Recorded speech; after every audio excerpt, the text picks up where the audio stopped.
आपने दे दी।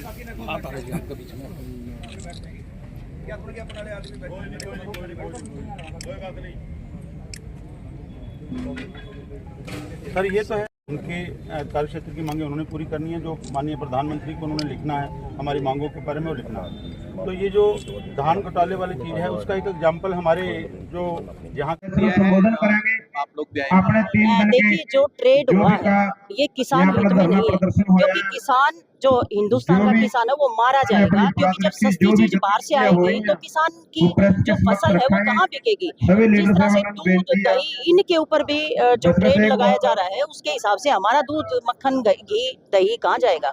तो ये जो डील हुई है ये किसान के लिए नहीं बल्कि आम जन के लिए बहुत खतरनाक है।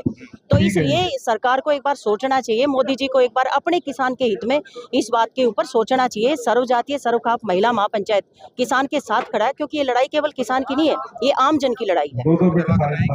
बिल्कुल हम इसको बदलवा के रहेंगे, क्योंकि ये आंदोलन नहीं है, ये जरूरत है, लोगों की जरूरत है।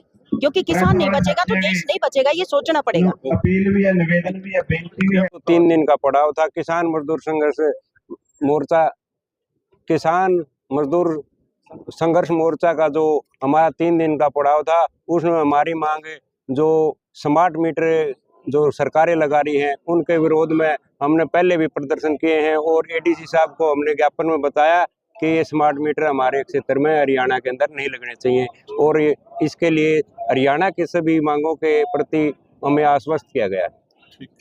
जो 2 बड़े कुरुक्षेत्र जिले के स्थानीय मुद्दे हैं कि एक तो धान घोटाले को दबाने का प्रयास कुरुक्षेत्र प्रशासन कर रहा है, जहां सीएम सिटी में किसानों को आमजन को ये उम्मीद थी कि न्याय मिलेगा, धान घोटाले पे ज्यादा कार्रवाई होगी, उतना ही ज्यादा यहाँ धान घोटाले को दबाया गया है। जबकि हम सबूतों के साथ और आंकड़ों के साथ प्रशासन को और सरकार को इससे अवगत करवा चुके हैं।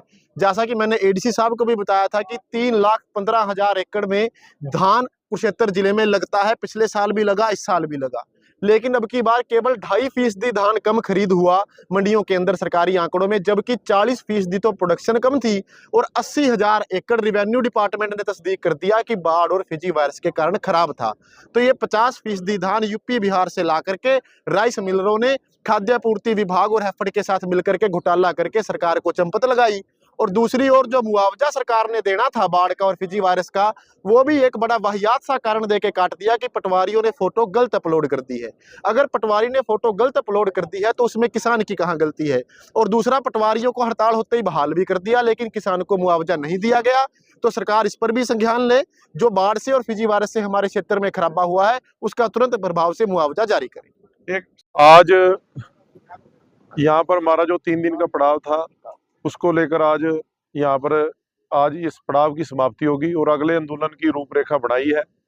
जैसा कि साथियों ने आप सभी को बता दिया, 26 मार्च का राज्यपाल के पास एक ज्ञापन दिया जाएगा राष्ट्रपति के नाम।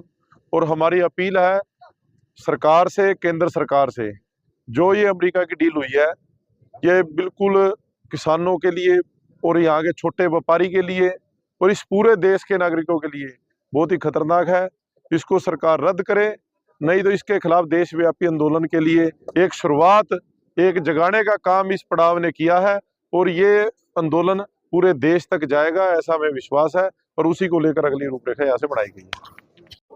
जो 3 दिवसीय सीएम आवास कुरुक्षेत्र में हरियाणा किसान मजदूर मोर्चे का पड़ाव था, आज उसका समापन है और समापन पे हमने मांग पत्र सौंपा है। उस मांग पत्र में राष्ट्रीय मांगे और राज्य की मांगे हैं।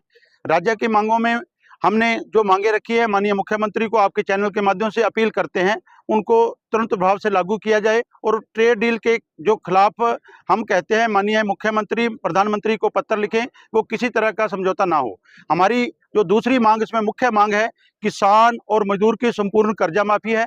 किसानों मजदूरों को संपूर्ण कर्ज मुक्त किया जाए, क्योंकि गलत नीतियों के कारण कर्जा चढ़ा है, एमएसपी पर खरीद नहीं हुई इसलिए कर्जा चढ़ा है। और एक आपके चैनल के माध्यम से यही कहेंगे, माननीय मुख्यमंत्री जी पंजाब में जाकर एमएसपी की दुहाई दे रहे हैं, तो यहाँ पर 1 अप्रैल से गेहूं की खरीद चालू की जाए और साथ ही जो सूरजमुखी, मक्का और मूंग में किसानों की लूट होती है उस लूट को बंद करते हुए उनकी एमएसपी पर खरीद सुनिश्चित की जाए। जो बार बार कहते हैं हम सभी फसलों को एमएसपी दे रहे हैं, लेकिन वो कागजों में दे रहे हैं, किसान की लूट बरकरार है। तो इसलिए आपके चैनल के माध्यम से ये कहेंगे भी जो हमारी 1 अप्रैल से गेहूं की खरीद चालू हो और सभी फसलों को एमएसपी पर खरीदा जाए। आंदोलन समाप्त किया जा रहा है, आपने ज्ञापन दिया है, कोई आश्वासन मिला प्रशासन? देखिए, एडीसी साहब ने कहा भी आपकी मांगों को आगे पहुंचाएंगे और आगे उनके ऊपर जो मुख्यमंत्री लेवल की मांगे हैं वो हरियाणा सरकार देखेगी, बाकी केंद्र को भेजी जाएगी। और आपने दूसरी बात कही, हमने कल रात को एक मशाल मार्च निकाला है। हरियाणा किसान मजदूर मोर्चा मशाल मार्च का एक जो हमने निकाल के ये एक संगठन ने पूरा संदेश दिया है भी जब तक माननीय प्रधानमंत्री जी अमेरिका के दबाव में ये ट्रेड डीलें और समझौते करने बंद नहीं करेंगे तब तक ये मशाल जगती रहेगी और पूरे देश में ये मशाल जाएगी और पूरे आमजन को, किसान को, मजदूर को जो जगाती हुई अपने हकों के लिए संघर्ष के लिए तैयार करेंगे। किया जा रहा है, घरों को जा रहे हैं। हाँ, आज समापन आंदोलन आज इस पड़ाव का समापन है। आंदोलन तो जब तक शुरुआत हुई है, बिगुल बजा है, आंदोलन जारी रहेगा जब तक हमारी मांगे नहीं मानी जाती। मैं बहुत बहुत धन्यवाद। खासकर जो हमारा 3 दिन का प्रोग्राम था उसके अंदर सभी किसान साथियों ने, हमारे आसपास के नज़दीक वाले साथियों ने भी, जो लोकल साथियों ने भी लंगर पानी की व्यवस्था कर हरियाणा गुरुद्वारा प्रबंधक कमेटी का भी धन्यवाद जिन्होंने 3 दिन लंगर की सेवा की सभी साथियों ने। और जो हमारा प्रोग्राम था यूएस डील के खिलाफ, जो सरकार ने यूएस डील की है उसके लिए कुरुक्षेत्र की धरती से बिगुल बज चुका है। पूरे प्रदेश के अंदर और देश की सभी जथेबंदियों से मिलकर एक बड़े आंदोलन की शुरुआत करने की तैयारी है। उसी के माध्यम जहां 3 दिन का प्रदर्शन कुरुक्षेत्र की धरती पे हुआ है, अब आने वाली 26 मार्च को हरियाणा किसान मजदूर संघर्ष मोर्चा एक कन्वेंशन करके चंडीगढ़ के अंदर राज्यपाल को ज्ञापन सौंपने का काम आने वाली 26 मार्च को करेगा और अपने पूरे प्रदेश वासियों को जागरूक करने के लिए, चाहे गांव में पंचायतें के रूप में, चाहे गांव गांव घर घर जाकर सभी लोगों को जगाकर हरियाणा किसान मजदूर मोर्चा पूरी मजबूती के साथ यूएस डील के खिलाफ सरकार के ऊपर दबाव और प्रेशर बनाएगा। हमें उम्मीद है, हमें पूरी पक्की अपना आश्वासन है कि हम सभी लोगों को जगाकर इस लड़ाई को जीत तक लेकर जाएंगे। मैं अमरजीत जी, मेरा सवाल ये है कि आप लोग कह रहे हैं इकट्ठे होने की जरूरत है, मगर कई किसान संगठन तो आप लोगों के साथ नहीं आ रहे, चाहे वो चटोनी हो, चाहे वो टिकैत ग्रुप हो, कल क्षेत्र में अलग मीटिंग कर रहे हैं, उनको भी इकट्ठा करो। जब तक इकट्ठे नहीं होंगे तब तक कोई साथी लड़ाई नहीं जीत सकता।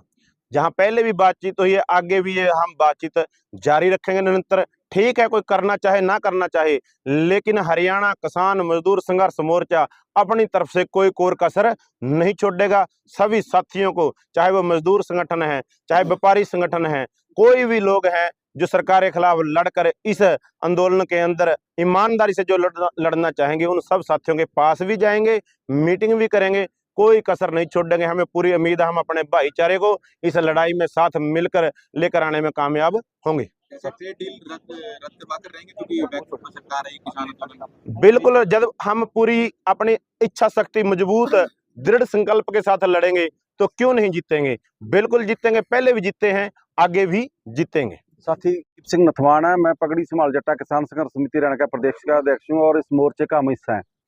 सबसे पहले तो सभी प्रेस वाले साथियों का हम धन्यवाद करना चाहते हैं कि लगातार 3 दिन से आप सब साथी हमारे इस प्रोग्राम को कवर कर रहे हैं और देश और दुनिया में इस मोर्चे के बारे में जो आंदोलन चल रहा है इसको दिखाया आपने।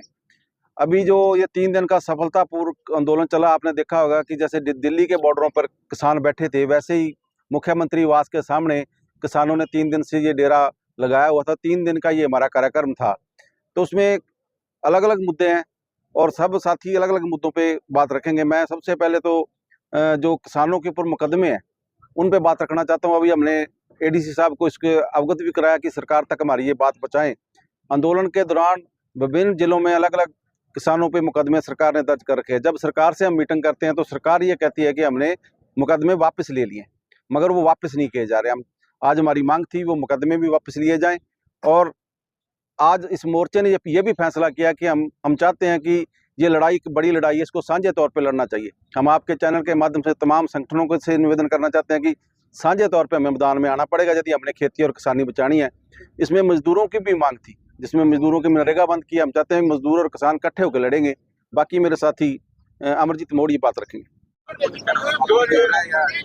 सबसे पहले तो सब एक मिनट भाई, हेलो 14 डिमांड्स टोटल मेरे सामने रखी गई हैं। जब ये मोर्चा धरना स्टार्ट हुआ था उस टाइम भी हमने सीएम साहब के संज्ञान में ये बात ला दी थी। और आज भी जितनी भी बातें हैं सारी की सारी सीएम साहब के संज्ञान में ला दी जाएंगी। उसके अलावा जितने भी ये घोटाले की बात है जो जिला प्रशासन लेवल पे डील होनी है, उसके लिए हमने ऑलरेडी इंक्वायरी बिठा रखी है। इंक्वायरी की report as soon as possible inquiry complete करके सबमिट कर दी जाएगी। आप सभी किसान भाइयों को, आम जनता को भी मैं आश्वासन देता हूँ कि इसमें जिस किसी की भी गलती होगी, जो भी अगर कहीं भी घोटाला हुआ होगा तो उस पर कड़ी से कड़ी सख्त कार्रवाई इसमें करी जाएगी। उसके अलावा जितनी भी डिमांड जो सीएम साहब के लेवल पे, सरकार के लेवल पे डील होनी है, वो सारे की सारी डिमांड्स हम सीएम साहब के संज्ञान में ज़रूर लेके आएंगे। आपके माध्यम से मैं सभी को अभी रिक्वेस्ट करना चाहूँगा कि आप अपने घर जाएं, जितनी आपकी डिमांड, आप आश्वस्त रहें, आपकी सारी की सारी डिमांड हम ऊपर पहुँचाएंगे। बहुत thank you sir, thank you.